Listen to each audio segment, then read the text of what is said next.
Proposed amendment act अभी आ चुका है हमारे पास में, और उसके अकॉर्डिंग जो सेक्शन 35 है, सेक्शन 35 में अब सेक्शन 35A और ऐड किया जा रहा है, जो कि आगे से अगर बार एसोसिएशन या कोई भी एडवोकेट इंडिविजुअली या कलेक्टिवली या बार एसोसिएशन अगर स्ट्राइक करती है या किसी भी कोई भी इस तरह का इश्यूज है जो एडवोकेट वेलफेयर के इंटरेस्ट में नहीं है, तो उसके ऊपर सरकार पूरी तरह से बैन लगाने जा रही है।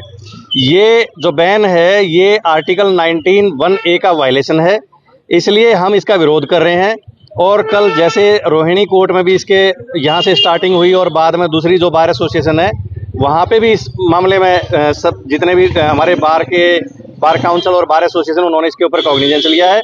और अब एक कोऑर्डिनेशन कमेटी और bar association, bar council of India और बार काउंसिल ऑफ दिल्ली, उन सब ने भी इसके ऊपर कॉग्निजेंस ले लिया। वो भी सरकार से मिलकर बात करेंगे। आज ही मैंने बात की थी चेयरमैन बार काउंसिल दिल्ली से भी, उन्होंने भी हमें ये बताया है कि भाई अब जितने भी चेयरमैन पूरे कंट्री में है उनकी भी मीटिंग कॉल की है।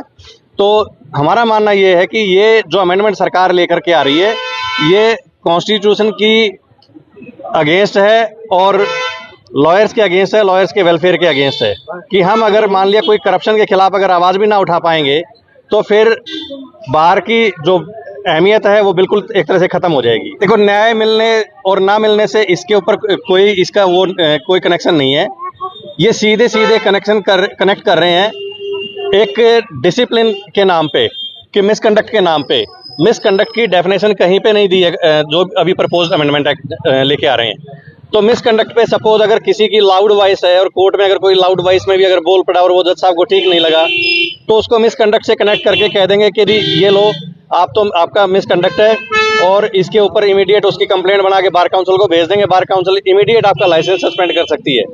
कि पहले आपको सुनवाई का मौका दिए बगैर भी अब इसके इफेक्ट क्या होंगे कि कोई भी अगर एडवोकेट किसी अगर क्लाइंट का ब्रीफ लेता है तो साथ में उसको अपने लिए भी एक एडवोकेट एंगेज करके रखना पड़ेगा एडवांस में।